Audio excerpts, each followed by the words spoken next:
I recently bought a new motorcycle helmet. Let's talk about what I ended up getting and what's important to me when I'm shopping for a helmet, and maybe provide a few principles for you the next time you're out shopping for a helmet for yourself.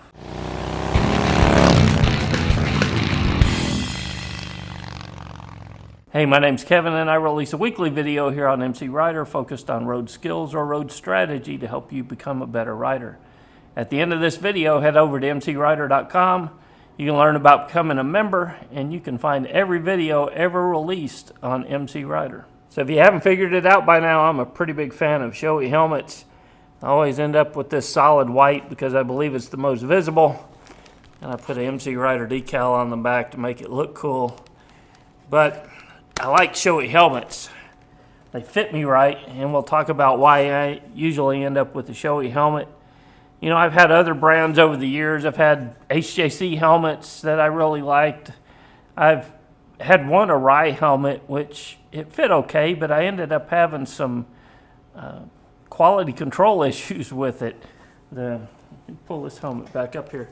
So the liner right here on the front of the Arai helmet came totally unglued and hung down. I ended up cutting it off and trying to ride with it that way for a while, but that was after about a year of using that helmet. So spending a lot of money is not always a guarantee that you're going to get a good helmet.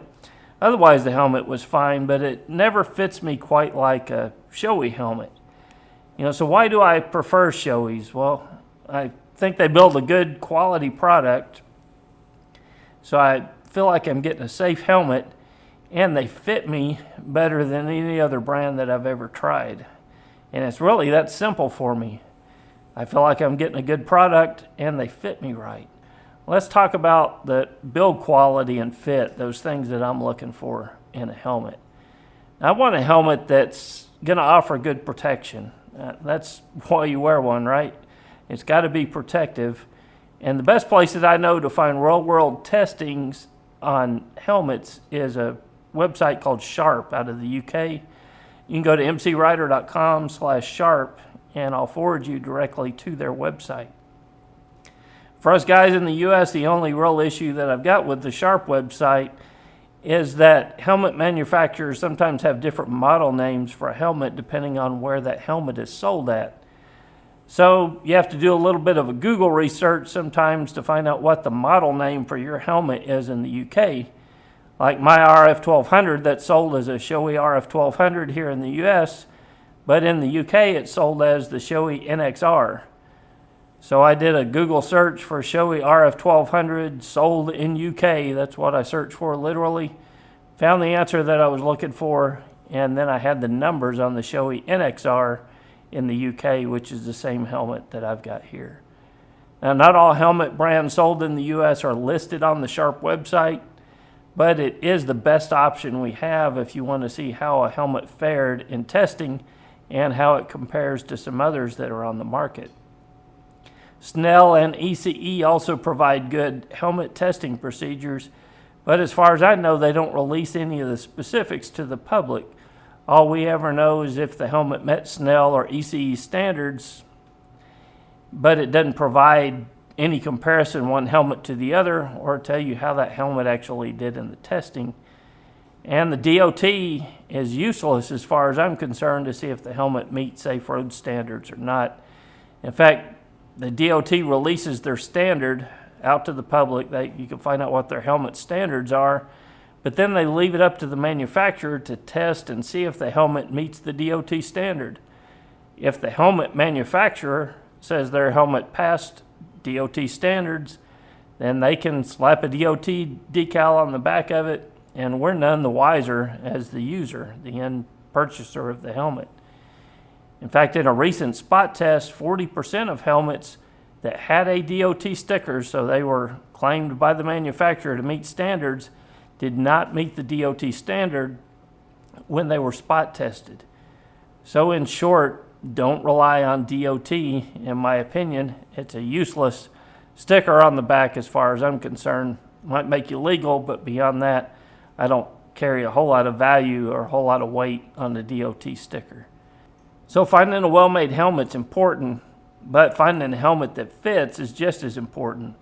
It doesn't matter if you spend $1,000 for a helmet, because it does you no good if it's so uncomfortable that you won't wear it, or it compromises the safety of the helmet if it's too big or too small for the rider.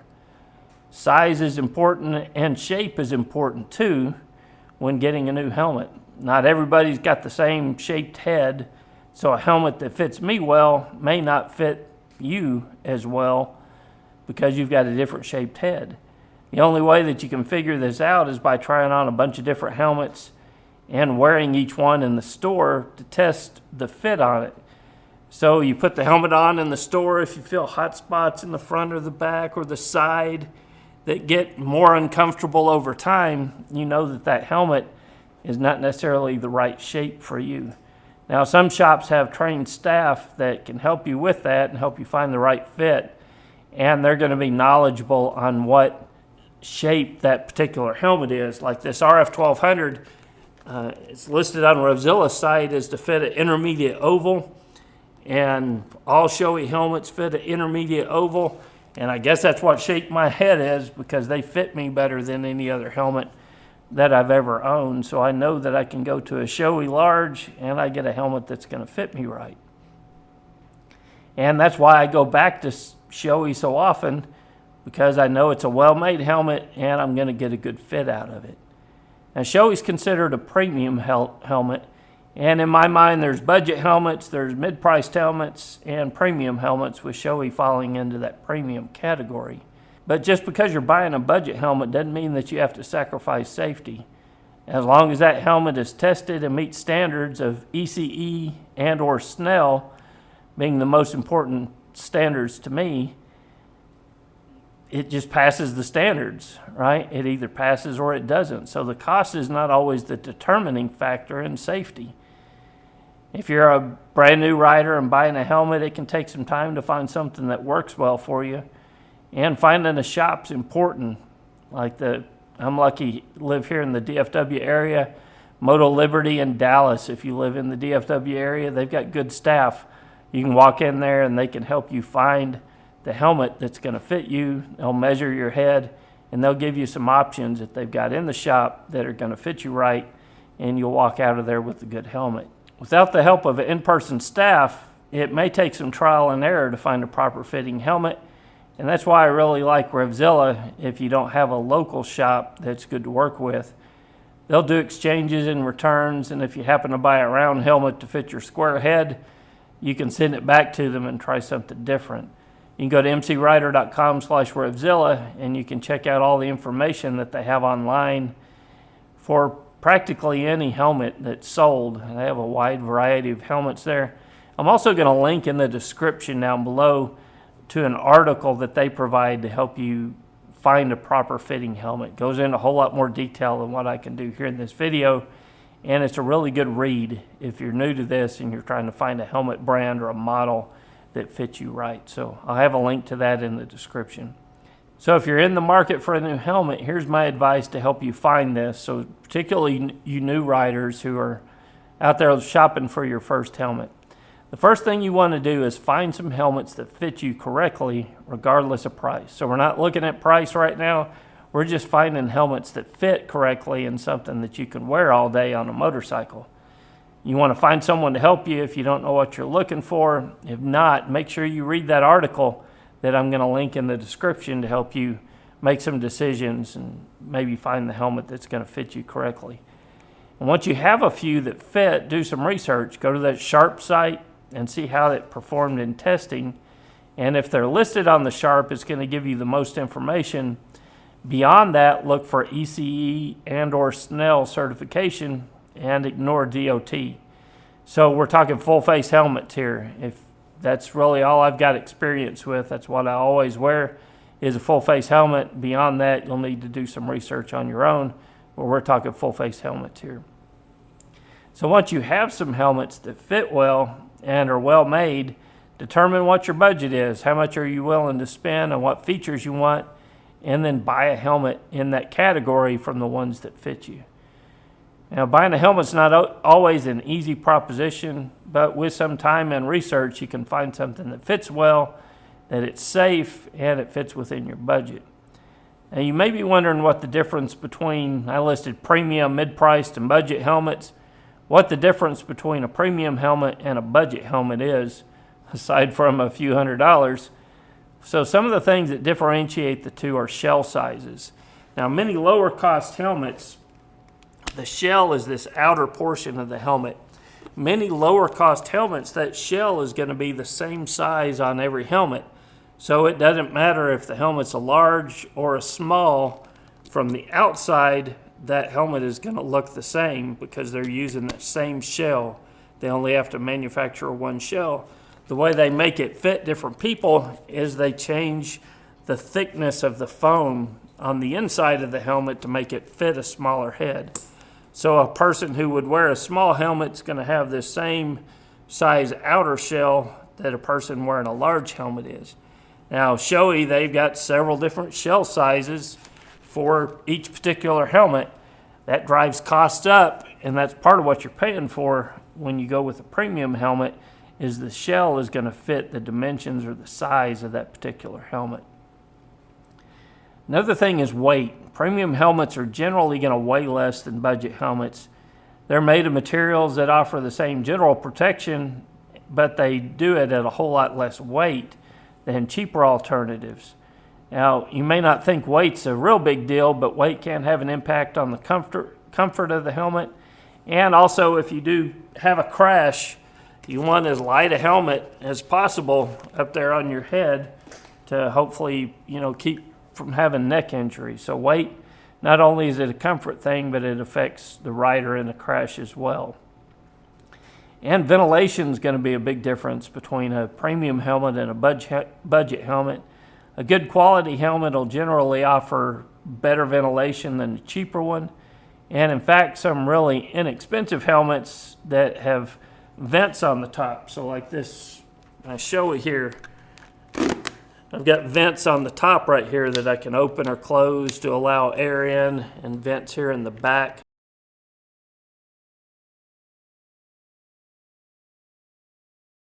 They can be opened or closed. I've looked at some budget helmets that have vents that look very similar to this, but when you look on the inside, that hole that you see right there doesn't go anywhere because the internal lining of that doesn't accommodate for any ventilation. So those vents are just up there purely for show. The Shoei helmets, that foam lining, the part that touches is between you and the padding, between the outer shell and the padding, I guess, has channels in it that allows this air to flow from here out the back of the helmet, and it provides some real world ventilation for you. It makes a huge difference when you're out, especially in the Texas heat, of being able to stay cool with that helmet on top of your head. Beyond that, there's general build quality differences between a less expensive helmet and a premium helmet. You can feel those build quality differences in how the helmet feels when you're wearing it, how the visor closes and the detents in the visor. So like the Shoei helmet here, I can close the vent all the way down, and I've got, let me get it popped up, I've got these detents here. So I can, open that visor at different levels and allow the amount of airflow to come through there that I want. A lot of cheaper helmets are not going to have those detents, or it's not going to be, feel as good and stay in place as well as they do on the Shoei helmets. You'll also feel differences in the liner and the feel of the straps, where it, buckles under your chin between a premium helmet and a budget helmet. Now notice I didn't say anything about the safety of a budget helmet and a premium helmet. A helmet either meets the Snell or ECE standards or it doesn't. And it meets the standards, and it doesn't matter how much it costs to meet those standards. It either meets the standard or it doesn't. So you don't have to buy a premium helmet to get safety of an ECE or a Snell rated helmet.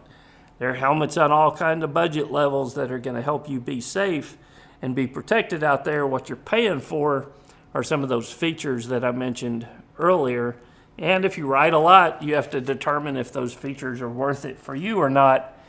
But you can find budget-priced helmets that are, just as safe or relatively as safe as the more expensive helmets. So you do get more features and perhaps a little better build quality out of a more expensive helmet. But I believe the safety of the helmets that meets the standards is relatively the same. So a common phrase I hear a lot is, if you got a $5 head, put a $5 helmet on it. You know, that's true to a degree. You don't want to go out and buy the cheapest helmet that you can find. You want to spend, you know, I'm thinking $100, probably US dollars, is going to get you in that budget helmet that's still going to, you know, meet safety standards. But look for that ECE, look for that Snell rating. Those are the things that you want to pay attention to. You don't have to spend a fortune in order to get a safe helmet. What you will get with some more expensive helmets is better features and perhaps a little better build quality. I do know there's some difference in that, but it's negligible on which one is safer, in my opinion. So I'd love to hear from you. What helmet do you ride with? What kind of features do you look for in a helmet? You know, I might do a more full review on this RF 1200. This helmet's been out for a while. It's not a brand new helmet. You know, it's new to me, but this model has been out for several years. There's some things that I like about it. I've got Shoei GT Air in the background there that you can see in the top corner. I like the GT Air as well, but there were some particular reasons why I went with the RF 1200 this time. And maybe I'll do a review. If you'd like to see that review, leave a comment below, and maybe if there's enough interest, I'll do a review, particularly on this helmet and what I was looking for whenever I bought this. But I'd love to hear from you guys, so leave a comment below what helmet you ride with and why. And let's have a discussion on helmets. We'll be continuing this discussion over on the forums as well. You can learn about becoming a member at mcrider.com/support. And you can support the channel and get access to the forums, where we've got really active discussion groups on everything motorcycling and everything to help you become a better rider. So until next week, guys, this is Ken with MC Rider, and I'll see you on the road.